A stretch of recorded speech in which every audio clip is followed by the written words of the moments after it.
Good afternoon. Today I'm going to be reviewing the Boderry Checkmate BD008. This watch is available from Boderry.com for $159. So firstly, let's look at the box that the watch comes in, and then I'll talk you through the other items one gets with the piece.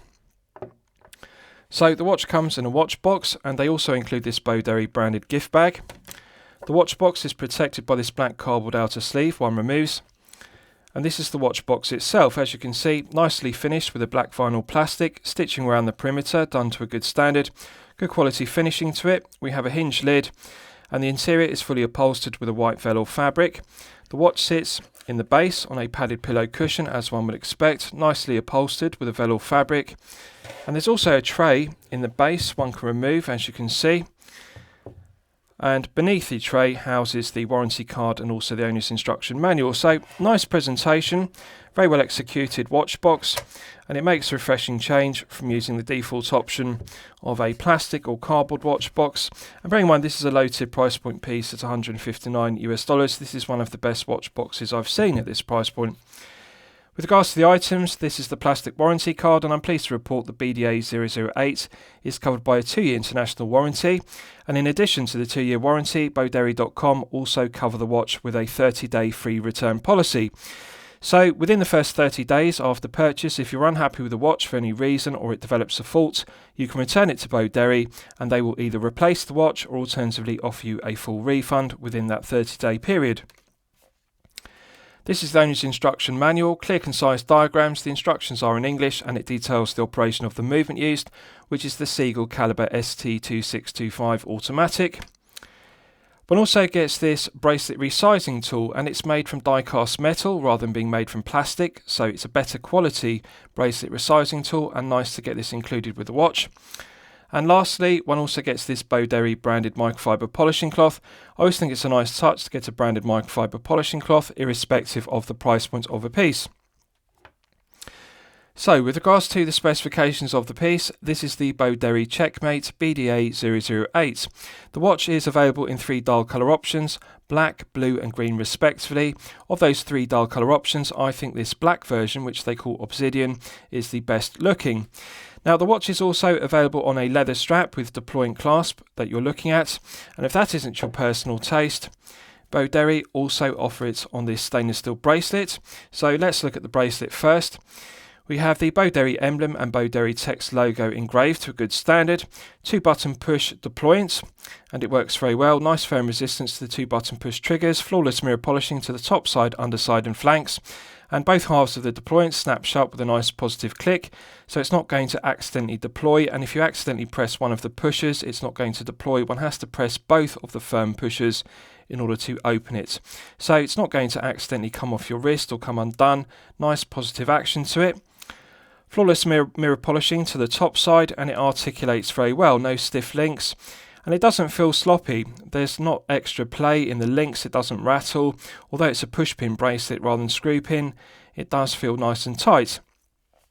The underside contrasts with the top side, it's brass satin finish. Good attention to detail because Boderry have engraved direction arrows on one side of the flank.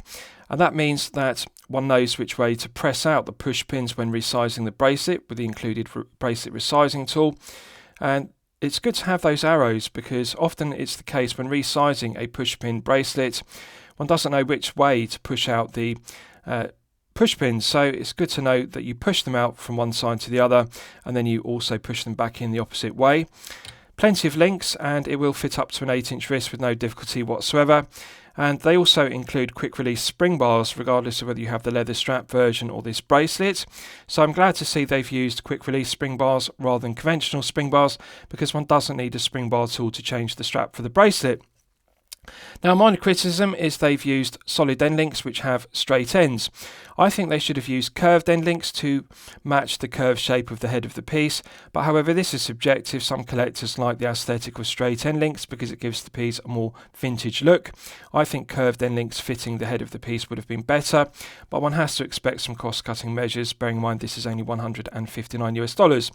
So good quality bracelet, doesn't pull arm hairs, no sharp edges to the underside of the links and the flanks, and they've done a good job finishing it with the mirror polishing and also the brass satin finishing. It's a good quality stainless steel bracelet. So with regards to the dimensions, we have a 40mm diameter case, a 48.5mm lug to lug measurement, a thickness of 14.3mm and a lug width of 20mm. The genuine leather strap tapers from 20mm at the lugs down to 16mm at the deploying clasp, and as you can see, the deploying clasp is finished to a good standard with the Boderry emblem. Mirror polishing is done very good, and also it has a spring-loaded action rather than 2-button push triggers. And I really like this leaf spring, and if you look at the underside, you can see that they have screwed the leaf spring to the body, and it's also nicely engraved with Boderry and stainless steel. Flawless brush satin finishing to the top side, underside and flanks, no sharp edges, no burrs, doesn't have sharp corners, and it doesn't pull arm hairs. It's low profile and curved, it wraps around the wrist very well. And very unusual at this price point to get a spring-loaded deployance. Usually they have 2-button push triggers, and the spring is very good. Plenty of tension in it, so both halves snap shut with a nice positive click. So therefore it's not going to accidentally deploy when on wrist if you catch the end of the strap on something or the deployant. It takes a lot of force to actually pull it open and snap it back shut. It feels magnetic even though it's spring loaded. That's the kind of sensation. It feels like two magnets attracting each other and snapping together. So the leaf spring actually does give a very nice sensation of snapping it shut with both halves, and I really like it. Good attention to detail, good finishing, beautiful lustre to the 316L grade stainless steel. With regards to the keepers, we have two keepers on the genuine leather strap. The first one is fixed, it's stitched either side so it can't slide out of position, and the second keeper is allowed to float up and down the strap into the correct position. So very nicely finished. The underside to the genuine leather strap is lined in a contrasting tan leather, perfectly smooth. It's a padded strap, plenty of holes in it to allow for fine tuning the length, and it will fit up to an 8-inch wrist. Now although it's padded, it's very soft and supple, which is indicative that the leather is calf leather and it's very high grade. Top grain leather, one can feel how supple it is, especially around the hole end. And it's thicker at the spring bar end. As you can see, it tapers in thickness and also in width. And it's got a nice matte grain finish. I'm pleased to see they didn't use a glossy alligator finish as per a dress piece, because this is a daily wear piece and the matte calf grain leather really does look better. So very soft and supple, doesn't require any breaking in, and the deployance works very well. With regards to the rest of the specification, we have a double dome sapphire crystal. Now the negative of the double dome sapphire crystal is it doesn't have any AR coating, and as you can see when I tilt the piece at an oblique angle, it is highly reflective, and this is compounded by the silver mirror polished baton hands, and I really think that they should have used clear AR coating on the underside, because as you can see it's like a mirror. It's highly reflective. There is a lot of glare, although I do like the aesthetic of using a double dome sapphire crystal rather than a flat sapphire crystal. It does look very nice. There's a slight bevel on the edge to the double dome sapphire crystal which catches the light, and it projects above the top edge of the mirror polished bezel. So this really does need AR coating, and I appreciate there has to be some cost-cutting measures because this is only $159 US, but I think the lack of AR coating is a step too far with regards to cost-cutting measures. Now with regards to the dial, it's a textured dial, and I like the diamond formation to the textured finish, and that contrasts with the sub-dials at 9 and 3 o'clock which have a guilloche finish. As you can see, the guilloche sub-dials have concentric circles, and they do contrast very well with the diamonds. They're slightly recessed and they're finished to a good standard, and we've got the contrasting red text for Sunday on the day dial, and I think it's very well laid out. The symmetry of the dial is very good. Now personally I dislike open heart dials like this. I always think that brands use open heart dials to try and replicate tourbillon pieces, and this clearly isn't a tourbillon. So I think that they've made a mistake. They should have deleted the open heart section to the dial, because really this doesn't look like a tourbillon, and I appreciate it's got the aesthetic of one, but I always think it cheapens the watch. So I think they should have deleted it. However, this is subjective. Some collectors like open heart dial watches. I do like the symmetry. I like the silver applied Boderry emblem at 12 o'clock and the Boderry text, and underneath we have the date complication, as you can see. So it's very well laid out, clearly legible, minute ticks on the chapter ring, and we've got dots of lume on the hour indices. So it's very well thought out and easy to read. Now as you can see, on the right hand flank we have one pusher, and on the left hand flank we have two pushers. So let's test the day-date complications with the pushers, and we'll see how the pushers operate. So one can simply use a wooden toothpick and that won't damage it, and it's easy to engage the end of the toothpick in the dimple in the centre of the pusher. So the right hand pusher activates the day complication. So if you look at the 3 o'clock subdial, you can see pressing it advances the day complication. It's got a nice firm resistance to the pusher, and one has to give it a good hard push with the toothpick in order to get it to click over, and it aligns correctly. The subdial hand aligns with each day of the month with a nice positive click, and I like the firm spring-loaded action to the pusher. One's got to press it hard, so one's not going to accidentally advance it when wearing the piece if one presses the pusher when on wrist. So as you can see, looking at the 3 o'clock subdial, it works very well. It's just a shame the sapphire crystal doesn't have AR coating because it is very shiny, and that is compounded by the mirror polishing to the subdial hand.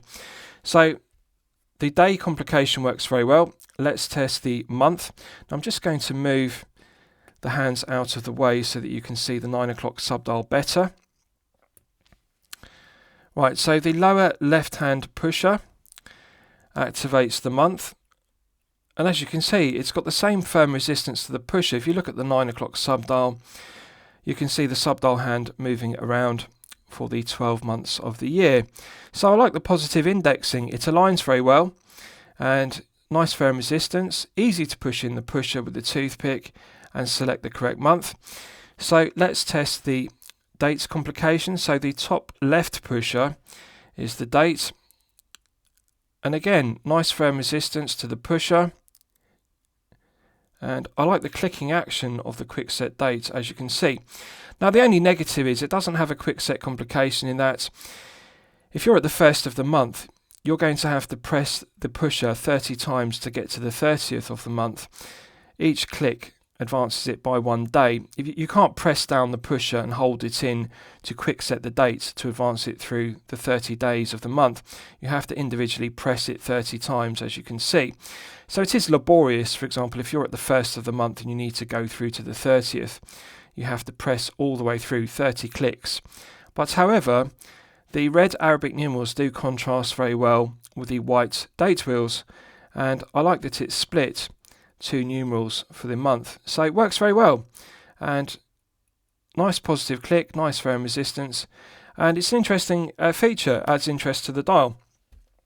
So with regards to the crown, it's coin edge finished, and mirror polished domed cap with a Boderry emblem, push-pull crown which provides an effective hermetic seal to 50 metres. So in the closed position, as it's a push-pull crown rather than a screw-down crown, one can manually wind the Seagull caliber ST2625 to top it up to its maximum 42-hour power reserve. Now I appreciate this is a daily wear piece rather than a dive watch, but it's actually quite difficult to grip the coin edge bezel, the coin edge crown rather, because the bezel does have an overhang. The case is 40mm, but the bezel actually overhangs it by 0.5 mm each side on the flanks. So the bezel is 41. And as you can see, although there's an undercut to the mirror polished bezel, it does overhang the crown. And therefore it's actually quite difficult to grip it with one's index finger and thumb, because the thumb actually rubs against the overhang on the bezel. And it's actually hard to grip the undersized crown in order to manually wind it. So I think what they should have done was they should have made it parallel. The bezel shouldn't have an undercut and it shouldn't overhang the case by 1mm diameter at 41. They should have made it 40mm and made it flush with the flanks, because that would mean that the crown projects about out of the right hand flank. It's just difficult to get a grip of it in order to manually wind it. Now I appreciate this is an automatic, so if you're wearing it 8 to 12 hours per day, you're not going to have to top it up daily by manually winding, but I think it's nice to be able to grip a crown and be able to manually wind it if you wear the piece in rotation, for example if it's part of a collection. Now in terms of smoothness, it does feel smooth. One can feel the tension in the mainspring of the caliber ST2625 gradually building up. In terms of sensation, it does feel smoother than a PT5000. It feels similar to an NH35A, and one can feel the tension building up. So it is smooth to manually wind. Putting it out to the first click position is the final click, and as you can see, the ST ST2625 does have hacking. If you look at the contrasting red tip to the second hand, you can see I've now stopped the movement dead, so it's possible to set the time precisely to the second. Nice firm resistance to the ST2625, I like it. There's no back play clockwise and anti-clockwise, there's an immediate response. When rotating the crown there's no back play, and it's easy to set the time, and I really like the feeling of it. It feels smooth, feels solid, no friction in the gearing. Pushing it back in, it's got a nice positive click, and that restarts the movement. You can see the contrasting red tip begins to sweep around the dial once again. So the push-pull crown is well executed, it feels smooth to operate, 50 metres is perfectly acceptable for a daily wear piece. Right, so let's do a Lume test and we'll see how the Lume performs when it's charged up to the absolute maximum. So as always, I'm going to use my 100 UV LED torch to charge it up to the absolute peak. Right, so that's now fully charged, and as you can see, Boderry have used BGW9 Super Luminova. Now, the negative of the baton hands is they are very slender, and therefore that doesn't allow for a large plot, a large area of BGW9 Super Luminova to be applied. And it's also difficult to apply 5 to 6 layers because they're not very deep. The baton hands are very slender and very thin. But as you can see, credit where credit's due, Boderry haven't cut corners. This is clearly 5 to 6 layers of application on the baton hands. Now again, we don't have applied indices, they are just Lume dots at the 12-hour markers, but they are clearly 5 to 6 layers of BGW9. The dots are deep, and therefore the baton hands and the dots on the hour markers are clearly legible. There's a good colour tone match. The blue tone of the BGW9 on the hands matches the dial. Good symmetry to the dial, as you can see. One can clearly see all 12 Lume dots. And the BGW9 is continuing to glow brightly, and it will continue to glow for a good length of time. So this is good quality Super Luminova, and I'm pleased they didn't use the cost-cutting measure of using Luminova. BGW9 Super Luminova really is the very best. So easy to read the time in the dark, and the proportion of the baton hands is good. One can clearly differentiate between the hour baton hand and the longer minute hand. So I think it's good. I think the proportions of the hands are good, they're long enough, and the Lume dots have enough lume to be legible. Right, so let's discuss the movement because it's one of my favourite aspects of the piece. So this uses the Seagull Caliber ST2625 automatic, which is made in Japan. It has nice pelage finishing to the rotor, so it's well decorated, and also Boderry is engraved and inlaid with blue. And also the bridges to the movements are also finished to a high standard with pelage finishing, so very aesthetically pleasing. Nice large mineral crystal glazed exhibition caseback does a good job of displaying it. The ST2625 has 29 joules. It runs at 21,600 vibrations per hour and a frequency of 3 Hz. It has hand winding and hacking, which is useful complications, and a 42-hour power reserve, which is perfectly acceptable. Now, I don't know this stated accuracy of the Caliber ST2625. I wasn't able to find out that information online, but I can tell you that this one is running consistently at plus 8 seconds per day when it's fully wound to its maximum 42-hour power reserve. So plus 8 is perfectly acceptable, and I like it. The ST2625 is a reliable, well-proven workhorse automatic. The quality control, build quality, materials and finishing are all excellent. And as you can see, looking at the finishing of the pelage finishing on the rotor and the pelage finishing to the bridges, you can see it is clearly a well-finished movement. So well decorated with the pelage finishing, and I like the attention to detail. The Boderry engraving is very good, and I like they've painted it in blue. So it's a good quality movement, and in terms of quality, I regard it to be a level above the PT5000. I think that it's a level above the NH35A. It's equal in quality to an SW200-1, alternatively an ETA 2824-2. That is the level of finishing, quality control and materials we're looking at with the Caliber ST2625. It's a well-proven, accurate Seagull caliber. So the rotor is very good looking, as you can see, and the only negative to this really is the crown is difficult to grip in order to manually wind it, but if you wear it for 8 to 12 hours per day, that will suffice in keeping it fully wound to its 42 hours power reserve, or alternatively you can use an automatic winder. The screw down exhibition case back is very well finished, low profile. I like the mirror polished scallops to it and also the brush satin finishing to it. It's engraved to a good standard and very flat. Right, so I'll give you a wrist shot and you can see how it fits on my 8-inch wrist. Now, as you can see, I like the way the leaf spring in the deployant snaps with both halves. And as you can see, it just fits up to my 8-inch wrist. Now, this is with it loose. I can fit an index finger underneath the deployant and strap. So if I tightened it up by 1 or 2 notches, the end of the strap would actually engage in both of the keepers, but I like to wear my watches and straps loose, as you know from my previous reviews. So bear in mind, I can fit an index finger underneath. This leather strap is long enough to just fit an 8-inch wrist. You can get the end of the strap through both keepers, both the first fixed one and the second sliding keeper. And Boderry deserve credit because this strap is long enough for an 8-inch wrist. Now, as you can see, the tape on the strap is very good, 20mm at the lugs, tapering down to 16 at the deployant. Very soft and supple. This is an incredibly comfortable strap. It doesn't feel stiff despite being padded. It feels very flexible, like a silicone rubber strap. That's the level of comfort. Now, with regards to the finishing to the head of the piece, Boderry deserve full credit because this is the kind of finishing one would expect to see on a mid-tier piece costing in excess of €3,000.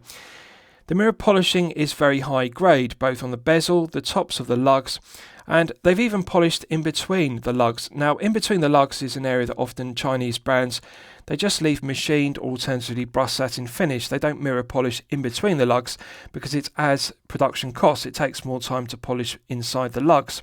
But Boderry have mirror polished the inside of the lugs to the same level as the bezel and the top edge of the lugs. Absolutely flawless. The mirror polishing throughout the case is outstanding. Brushed satin finishing to the flanks is done very well, and the 2 button pushers are recessed into the flanks, so one isn't going to accidentally press the pushers and change the day or date complication. So very aesthetically pleasing piece. I like the double dome sapphire crystal. Now, with regards to proportions, it is a thick piece. It's 14.3mm. 13mm is the sweet spot for a watch to fit underneath a shirt cuff if you wear business shirts. At 14.3 this will fit underneath a shirt cuff, but it will be more difficult because it's quite tall, and it does feel tall on wrist. It actually feels more like a 15mm due to the double dome sapphire crystal, which has a high profile to it. Now, the main negative of this piece, as you can see, is the lack of AR coating. It really is like a mirror. It's very shiny, very reflective.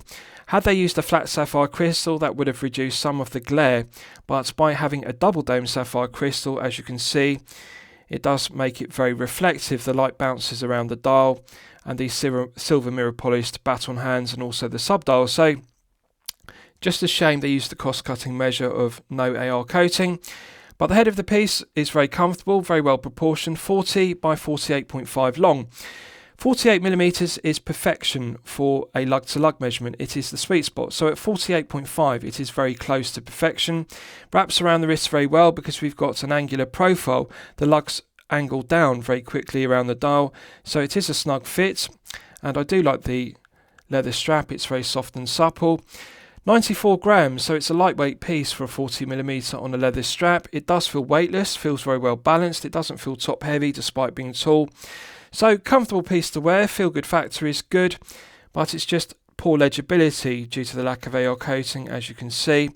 But the date is clearly legible due to the red Arabic numerals on the white dial, and also the day of the month, and the month is also clearly legible on the 9 and 3 o'clock subdials. I like the guilloche finishing to the subdials, which contrasts very well with the diamond-shaped textured dial. Chapter ring is also clearly legible. The contrasting red tip to the second hand is easy to read, and it also complements the red Arabic numerals and the red Sunday on the 3 o'clock day subdial. So, nice looking piece. It just needs AR coating to improve it. I do really like the deployance. It opens and snaps shut very well with the leaf spring, and it makes a refreshing change from just using a buckle and tang. Right, so lastly I'll summarise the piece. What do I think of it overall? Well, when I'm considering reviewing a watch on my channel, the watch should meet 2 criteria. It should be both excellent quality and excellent value at the respective price point. So this is $159 US. I consider it to be good quality, and I also consider it to be good value, but however I'm not going to say it's excellent quality and excellent value because we do have the cost-cutting measure of the lack of AR coating, and at $159 US it really should have clear AR coating on the underside of the double dome sapphire crystal.